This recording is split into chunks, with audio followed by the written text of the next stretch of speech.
السلام علیکم ناظرین، میں محمد عمران اور آپ دیکھ رہے ہیں یوٹیوب چینل تعلیمی دنیا۔ ناظرین، آج کا میرا موضوع ہے اردو پڑھنا کس طرح سیکھیں، اور میرا ویڈیو کا پارٹ نمبر 179 ہے۔ اس ویڈیو کے اندر میں آپ کو پڑھانے والا ہوں اردو زبان کی دوسری کتاب۔ تو چلیے شروع کرتے ہیں اور آپ کو اردو پڑھنا سکھاتے ہیں۔ بسم اللہ الرحمن الرحیم۔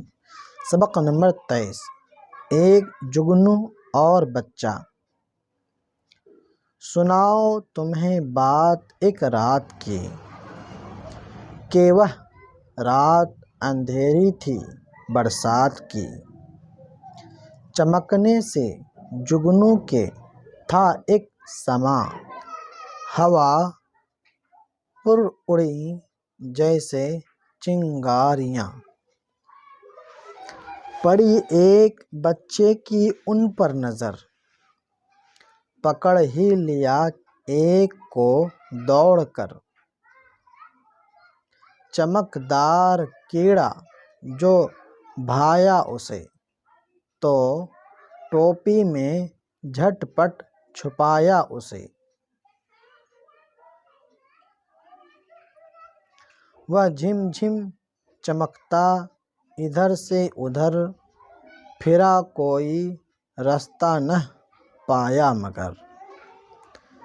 تو غمگین قیدی نے کی التجا، کہ چھوٹے شکاری مجھے کر رہا۔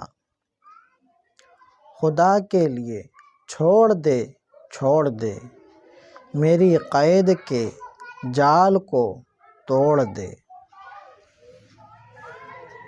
کروں گا نہ آزاد اس وقت تک، کہ میں دیکھ لوں دن میں تیری چمک۔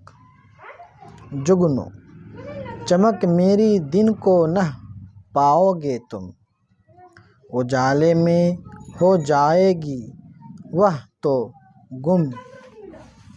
ادھر ہم الٹا لیتے ہیں۔ ارے چھوٹے کیڑے نہ دم دے مجھے، کہ ہے واقفیت ابھی کم مجھے۔ اجالے میں دن کے کھلے گا یہ حال، کہ اتنے سے کیڑے میں کیا ہے کمال۔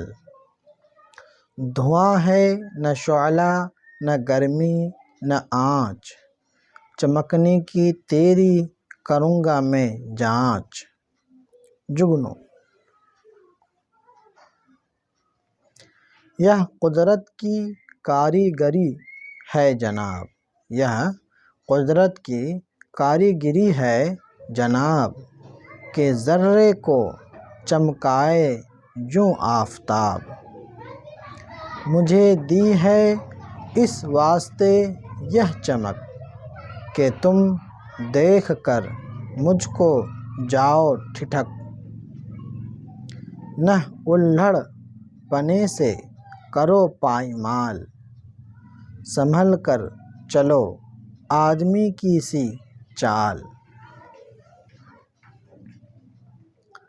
اب یہاں پہ آ گیا التجا۔ التجا کے معنی ہو جائے گا گزارش، یا ہم ریکویسٹ جس کو بولتے ہیں۔ واقفیت کے معنی ہو جائے گا آگاہی یا پھر جانکاری۔ آزاد کے معنی بری، پائمال کے معنی برباد۔ آج کے لیے میرا سبق اتنا ہی رہے گا۔ امید کرتا ہوں کہ ویڈیو پسند آئی ہوگی۔ پسند آنے پر ویڈیو کو لائک شیئر ضرور کریں، اور جو میرا دوسرا چینل ہے شافیہ بلاگ کے نام سے، آپ لوگ اس چینل کو ضرور سبسکرائب کریں۔ جو ویڈیو کے ڈسکرپشن میں لنک دیا گیا ہے، آپ لوگ اس لنک پہ کلک کر کے میرے چینل کو سبسکرائب کر لیں، دوسرے چینل کو۔ ملتے ہیں اگلی ویڈیو میں۔ اللہ حافظ۔